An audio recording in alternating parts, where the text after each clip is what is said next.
গাজার আকাশে আবারও ভোরের আলো ফুটছে। বিধ্বস্ত মাটি আজ জীবনের নতুন কাব্য লিখছে। যে শহর এক সময় ধ্বংস আর রক্তাক্ত স্মৃতির প্রতীক ছিল, সেখানে আজ প্রতিটি মানুষ জীবনের জয়গান গাইছে। ধ্বংসস্তূপের মাঝেও নতুন করে ঘরবাড়ি তৈরি করছে তারা, যেন প্রমাণ করতে চায় ধ্বংস করা যায় ইট পাথর, কিন্তু ঈমান আর স্বপ্নকে নয়। গাজার মাটি আজ বিশ্বের সামনে দাঁড়িয়ে বলছে, আমরা বেঁচে আছি, আমরা ঘুরে দাঁড়িয়েছি।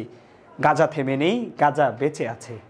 দীর্ঘ ১.৫ বছরের নিষ্ঠুর যুদ্ধের ক্ষত নিয়ে গাজা আবারও তার অস্তিত্বের দাবি জানাচ্ছে। যে শহরকে সবাই শেষ বলে ভেবেছিল, সেই শহর আজ জীবনের নতুন আলোয় উদ্ভাসিত। ধ্বংসযজ্ঞের মাঝে দাঁড়িয়েও গাজার মানুষ দেখিয়েছে ঈমানি শক্তি কখনো ধ্বংস হতে পারে না। তারা প্রমাণ করেছে, জীবন যখন বিশ্বাস আর ত্যাগের উপর দাঁড়ায়, তখন কোনো বাধাই তাকে থামাতে পারে না। ইসরায়েলি বাহিনীর টানা ১৫ মাসের হামলায় গাজার আকাশে যেন এক মুহূর্তের জন্য শান্তি নেমে আসেনি। ৪৭,০০০-এর বেশি মানুষের প্রাণহানি, ২ লাখের বেশি আহত, আর বাস্তুচ্যুত ১০ লাখ মানুষ। এইসব ভয়াবহ চিত্র গাজার মানুষকে পরাজিত করতে পারেনি, বরং তারা প্রত্যেকটি ধ্বংসস্তূপ থেকে জীবনের আলো ছড়িয়ে দিয়েছে। গাজার বিধ্বস্ত রাস্তাগুলোতে এখন হামাসের পুলিশ টহল দিচ্ছে, নিরাপত্তার বাণী শুনিয়ে দিচ্ছে। লোকজন নিজেদের ঘরবাড়ি নতুন করে গড়ছে।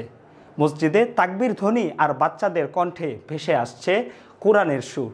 বিশ্ব স্বাস্থ্য সংস্থার হিসাবে গাজার স্বাস্থ্য ব্যবস্থা পুনর্গঠনে $10 বিলিয়ন প্রয়োজন। কিন্তু গাজার মানুষের শক্তি যে কোনো আর্থিক হিসাবের ঊর্ধ্বে, তারা তা দেখিয়ে দিয়েছে। ধ্বংসস্তূপ থেকে উঠে দাঁড়ানোর নাম গাজা। যুদ্ধের যন্ত্রণায় পোড়া এই শহর তার হৃদয় থেকে তৈরি করেছে নতুন দিনের গল্প। এটি প্রমাণ করে, ঈমান আর আত্মত্যাগের শক্তি দিয়ে যে কোনো দুর্যোগের বিরুদ্ধে জয়লাভ করা সম্ভব। গাজার পুনর্জাগরণ আমাদের শিখিয়েছে, ধৈর্য, সাহস আর ঈমান কখনো পরাজিত হয় না। ধ্বংসের ছাই থেকে নতুন দিনের আলো ছড়িয়ে দেওয়ার গল্পের নাম গাজা। ইসরায়েলের টানা বোমা হামলায় যে মাটি ধ্বংসস্তূপে পরিণত হয়েছিল, সেখানে আজও শোনা যায় শিশুদের হাসি, তাকবীরের ধ্বনি আর ঘুরে দাঁড়ানোর নতুন শপথ। গাজার মাটি বলে দেয়, আগুনে পোড়া স্বপ্নকে কখনো ধ্বংস করা যায় না।